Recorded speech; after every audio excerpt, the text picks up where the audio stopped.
maybe you haven't expanded enough with your other hat as in the insurance organization you belong to. So maybe you could just give us your views from the other perspective.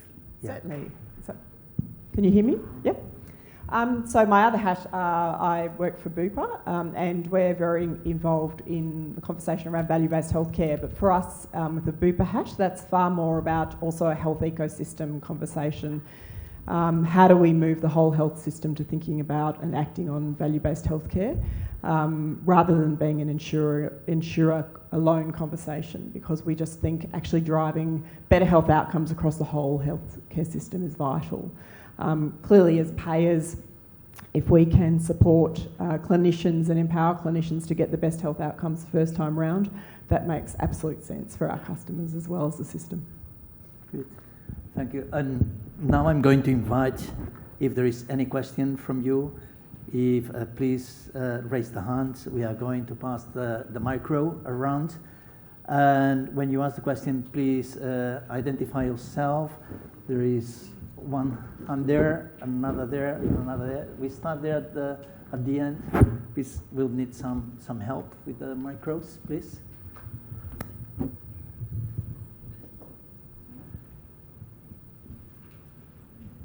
Thank you.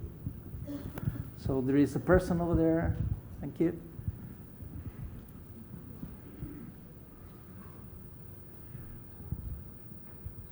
Please identify yourself, please. Hi, I'm Angie. I work for Oral Health Services Tasmania. Thank you, Zoe. That was really interesting, and Sally. I was wondering, the self-assessment for the patients, has that impacted on the waiting list for general courses of care? It's probably a little bit too early to say, but that's certainly what we're seeing in terms of the trend and direction of effect, yeah.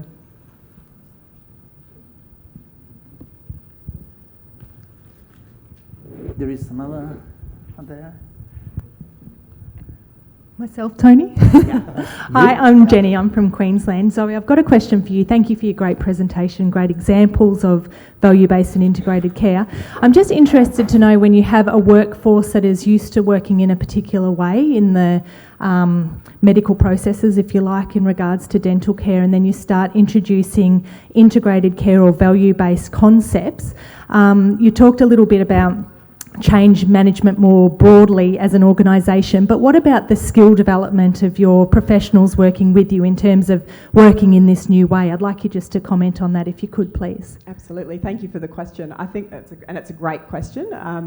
There's absolutely the need to develop clinical leadership, and how do you work as a team, and I think the other really important feedback I've heard from the teams is it's really easy to slip back into the way you used to do things. So that being mindful of what is the new way and how do we continue working in that direction is really important. So the two pieces around building clinical leadership and supporting the clinical leaders to do their work, as well as being mindful of what is the new way and not slipping back into old patterns, is quite challenging.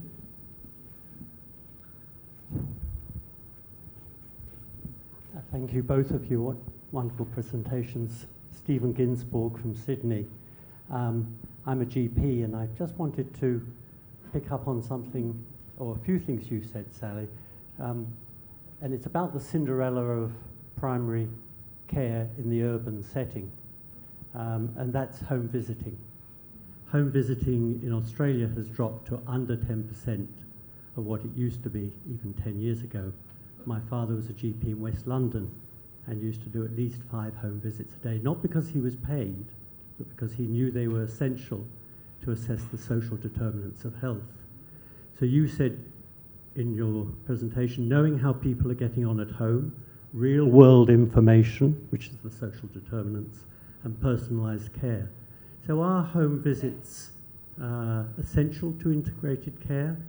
And do they have value even though they take a little bit of extra time? Thank you. Can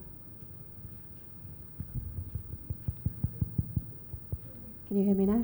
Yeah. That's a great question, and I'll give you my personal opinion. I think home visiting is absolutely essential. What I would say is that we probably need to evolve the old way of doing home visits. So I've always done home visits throughout my career, and it was basically on a, it was, you know, only the GP on a kind of first come, first served basis, if you like. The way the demand is in general practice now, as you know, the time that we have to do home visits has been squeezed to the point that the visit becomes less effective, because you need a decent amount of time, don't you? You need time to get there, and then you need time to do the job when you're there and do it properly, otherwise you'll be back there very quickly. So I think that some of the approaches to release time in the day for clinicians to be able to do more effective home visiting, longer home visits and more targeted home visits could be useful, as well as working very much in the multidisciplinary team, so that it's not just us visiting and not just the district nurses actually, but how do we coordinate our healthcare support workers, social care, you know, palliative care, all of the multidisciplinary team, as you recognise. But it's a real cornerstone. So the second thing, the final thing I would say about it is that it does need to be resourced, and we need to understand the value of home visiting, and that's where a value-based approach to outcomes, a value-based approach, to integrated care, and understanding the needs of our patients better in a more structured way, so that we can prove that we need that resource, is essential to create that resource shift, if that makes sense. But I absolutely agree with you. Home visiting, essential when done properly. Hello, thank you. My name's Kathleen Brasher from Beechworth Health Service. I was wondering if you could just talk a little bit about how you have a conversation with your colleagues about that, about their conversation with patients, balancing their professional expertise and knowledge of what might happen as an outcome of care and what matters to the patient, and when there's tension in that experience. Great question. Zoe has partly provided an introduction to this. When you're embarking on this approach with colleagues, it's worth spending a lot of time on language, culture and behaviour, and actually in Wales we did a lot of that before we embarked on outcomes measurement. There were a lot of conversations. Shared decision making, which is what you're referring to, and reducing the power differential in the consultation is a process, and some clinicians have a greater aptitude and a self-awareness about that than others, for sure. But it's a conversation that is needed, that we need to have. Having the outcomes measurement and the patient-reported outcome measurement in front of you and in front of colleagues helps enormously in pushing that agenda on. The first piece of work that we did in the Aneurin Bevan Health Board, where I used to work in South East Wales, was in a clinic of patients living with Parkinson's disease. And we didn't even know if this was going to be feasible or what the data would show, or even if it was going to be a useful thing to do.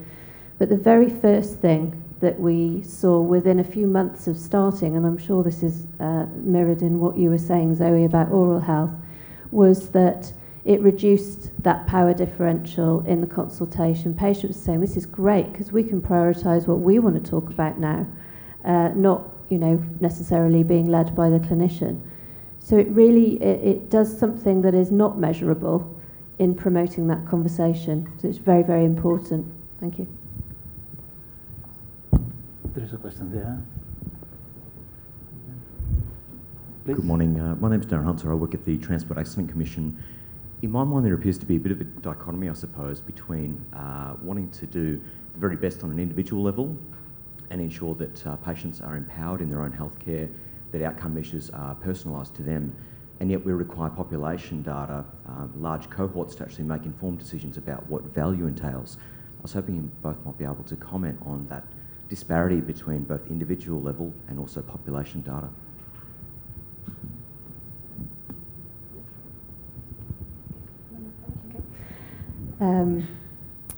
It's very democratic here. Yeah, it's a great question, isn't it? There's always going to be a tension between individual wants and needs and population need. isn't there?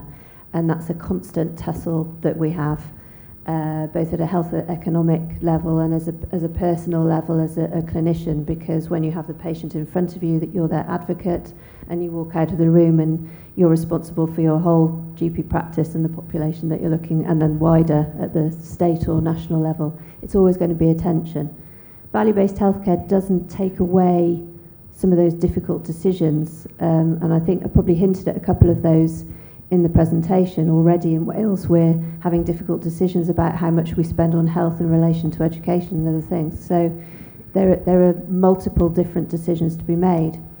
But I think it's easier to have those conversations when you have a clear and transparent decision-making process, and when you have outcome and other data to back that up. It becomes a more reasonable conversation that people can engage with, and perhaps accept better a possibly unpalatable decision. But it's a difficult one, and yeah, great question. I think that one of the reasons I thought Sally should go first is I actually think Wales are grappling with this head-on more effectively than other jurisdictions necessarily. But I think the other element for me in reflecting on that is that we as clinicians don't necessarily recognise we're also stewards of the healthcare system. And I think if we can recognise the value, pardon the pun, of value-based healthcare and bring that into the education of our clinical staff or our clinicians, then it may be a way to actually recognise that we're the stewards of the system, and that yes, that tension exists, but we need to actually grapple with it. My name is Shilpi from Sydney Local Health District Oral Health Service. My question is, how do you provide value-based care using an activity-based funding model? Should the definition of activity-based funding model or activity change, or systems need to change? I'm just grappling with that question for a while.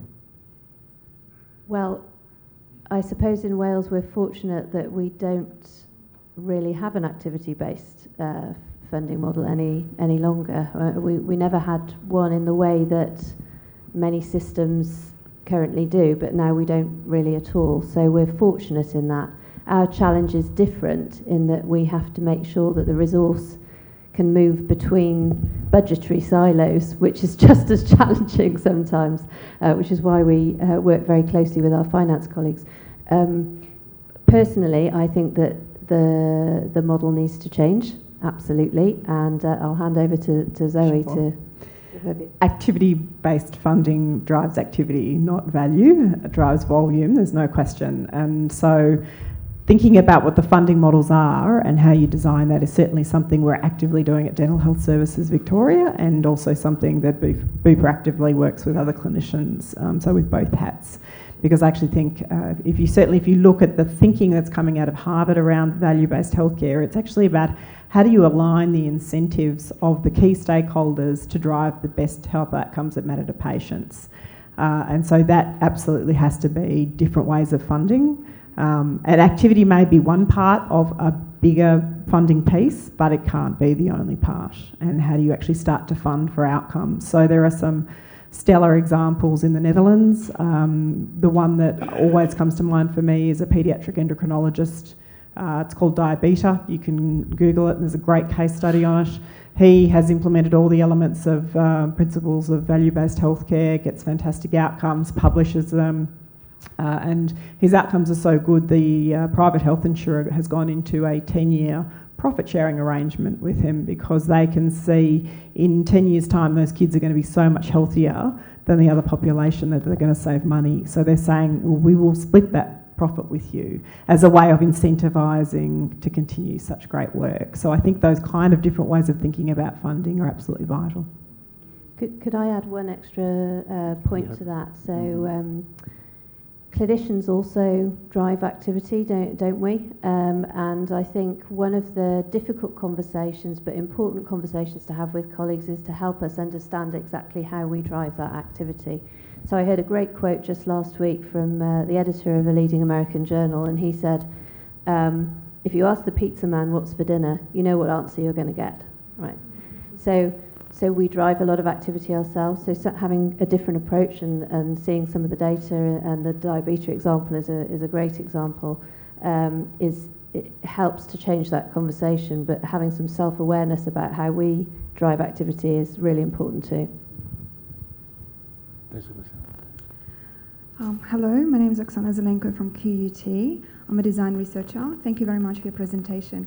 The challenge I face as a co-design specialist, often working with clinicians, is how do you reconcile the messiness of involving lived experience narratives with standardized evaluation measures when you're, for example, co-creating the impact indicators and outcome measures?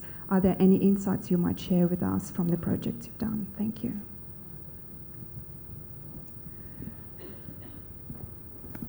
Can you just expand on the word messiness for me?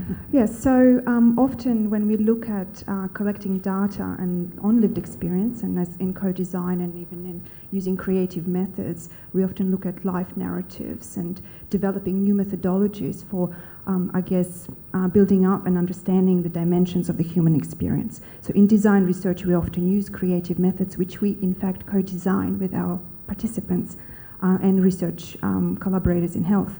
So as a design researcher, I wonder, and this is a question I often get from clinical participants as well and collaborators, how do we reconcile when so many projects and funding goes to evidence of health impact from standardized measures? And when we're trying to bring in lived experience into the core of that, it's a hugely disruptive force to those measures. This is just a question that came up in capacity building workshop we ran last week with bench scientists, in fact. So I'm wondering if you might share some thoughts. Thank you. So I think changing the thinking to health outcomes that matters to patients is actually quite a different way of thinking in clinical areas. And certainly for the ICHOM data sets, when they're developed, they always have consumers at the table who are empowered to say, that's not relevant for me. It doesn't mean it won't be included, because it might be relevant for the clinical staff, but they have a really strong voice, certainly in the oral health outcome data set. So I know in our co-design at Dental Health Services Victoria, we went out, for example, to people without homes, and we hadn't done that before, to literally go out to them and say, what are the barriers? And in the past, the co-design had been waited for them to come to us. So, that was some of the ways that we were trying to address the kind of challenges and barriers to really understanding what mattered to those people and how could we actually deliver those services better. I think these are complementary approaches. I think we'll always need that narrative and that messiness, because patient-reported outcome measures are structured. They don't give you the patient's preference or the context. That said, I think that this approach is a major step forward to changing sort of paternalistic attitudes and clinical behaviour. We're taking baby steps into the messiness, if you like, but it's a journey. Hi, I'm Steve Overman from Seattle. University of Washington, yes, the U.S. consumes a lot of pizza, but I won't go there. I'm a retired rheumatologist working in a variety of areas, but question, how does chronic pain impact each of your areas?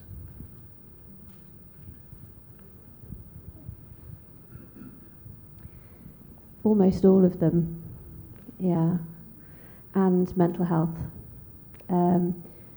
With the initial data that just looking at it from a data perspective, from the initial data that we have,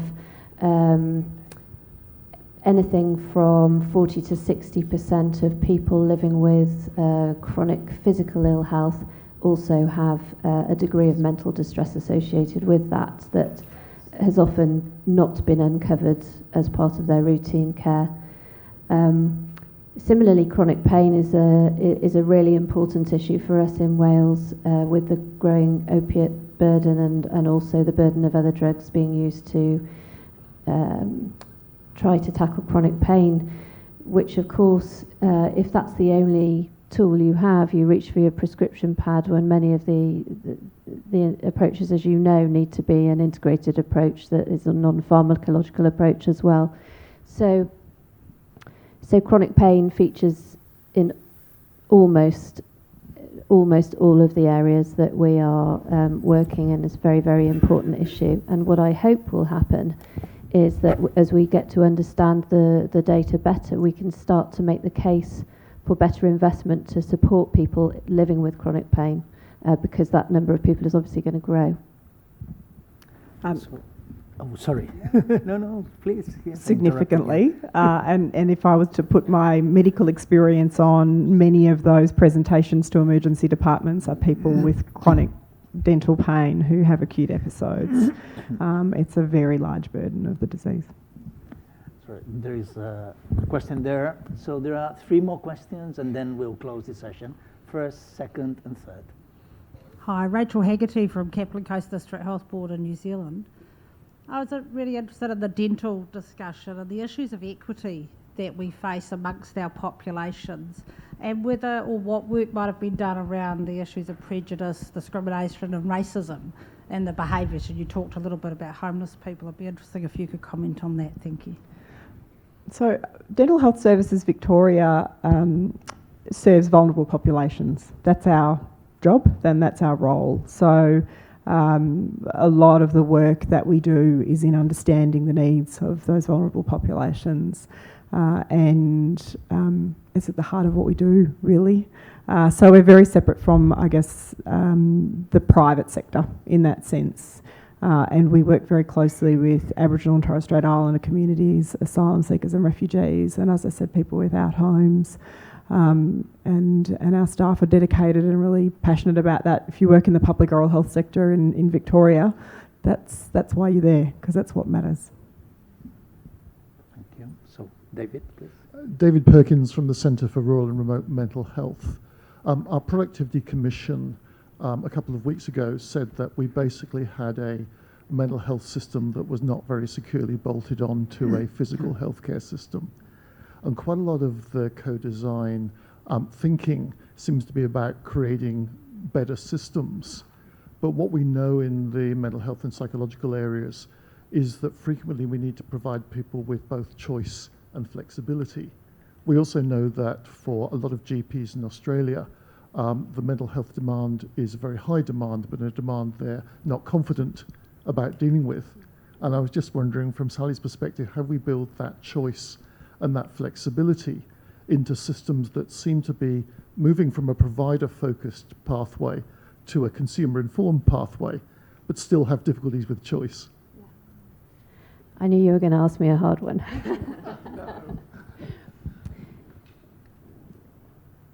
I think that this is very difficult, and I think this is why we need to think completely differently and be flexible about how we deliver care. So not just mental health care, actually, although it is a particularly acute problem. When I saw the data that we have that showed the level of chronic mental ill health with people with chronic physical problems, I thought, my goodness, how on earth are we going to tackle that problem? Because we certainly wouldn't have the resources, even in terms of number of staff, of doing one-to-one therapy with every single patient. It's just not possible. So flexibility is the key, isn't it? And how do we create a model which is light touch but supportive for people with milder problems, using community resources and non-health resources as well to provide that support network, and grade the intensity of that approach, as well as upskilling generalists so that they feel more so that we feel more confident to deal with some of the mild to moderate problems. There isn't a perfect answer to this, as you know, but I think flexibility and accepting that we have to think in terms of a completely different model, because out of necessity, because we just don't have the staff. So even if we had more money, you couldn't do it. And perhaps making use of some of the remote communication tools, which I was talking about earlier. There are a number of things which can help us now, I guess, but it's a really, really difficult problem. We have to tier the approach. So the last two questions, here and there. Hi, Rao Taliana from Dental Services in Western Sydney Local Health District. Thanks for your presentations, they were really good. I'd like to ask Zoe, in the initial steps, following DHSV for quite a while now, and in full admiration for what you've achieved so far, how did you influence the Department of Health or government to take the leap and go forward with something that hasn't necessarily been tested locally for dental services? We started without them, to be very honest, and we talked a good talk. We were pretty passionately committed as a senior leadership group, and then we started talking to them once we had something to show them. And I think at that point the language was getting some momentum, and they were engaged, because we weren't going to them with an idea. We were going to them saying, we're doing this. And then they became very supportive and have been supportive ever since of the work that we're doing. So. And the very last question, please. Good morning, everyone. Thank you for your talks. My name's Catherine Powell. I'm from the Royal Australasian College of Physicians. And one of our key interests is working in an integrated way, both horizontally and vertically. And one of the points that I think you both emphasised was allowing clinicians to work at top of scope.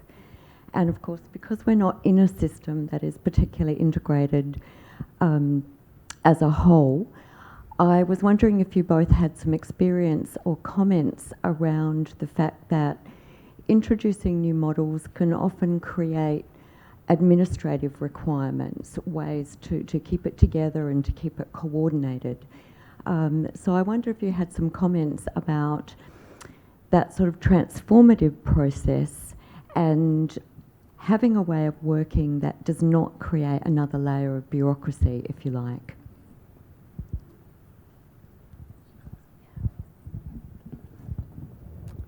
Yeah, there are two things I would say about that. The first one I touched on in the presentation a little bit. We need to get patients to help us coordinate this, I think. That helps us overcome many of the information governance issues which create that administrative layer sometimes.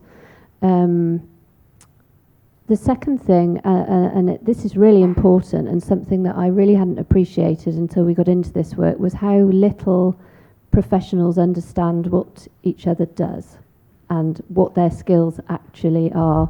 And then we don't, it takes us a while to build up trust with our colleagues to enable us to hand patients over and feel that they're getting the treatment that they need.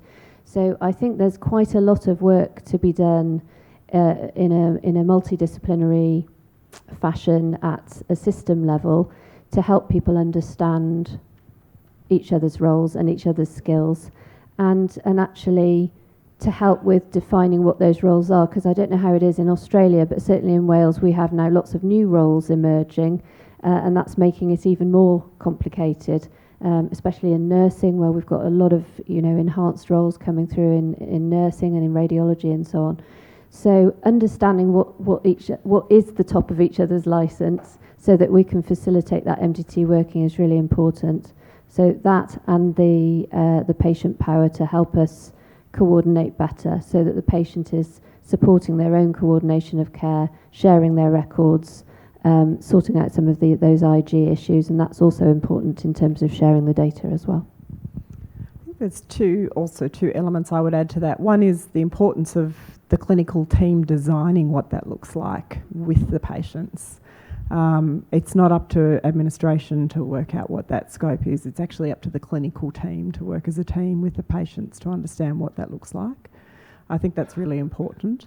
And I think the other element, which I saw really elegantly in an RNBEVN actually, but I think also Dental Health Services does well, is you actually have to resource a project team to support implementation of that element. That's not a bureaucratic layer.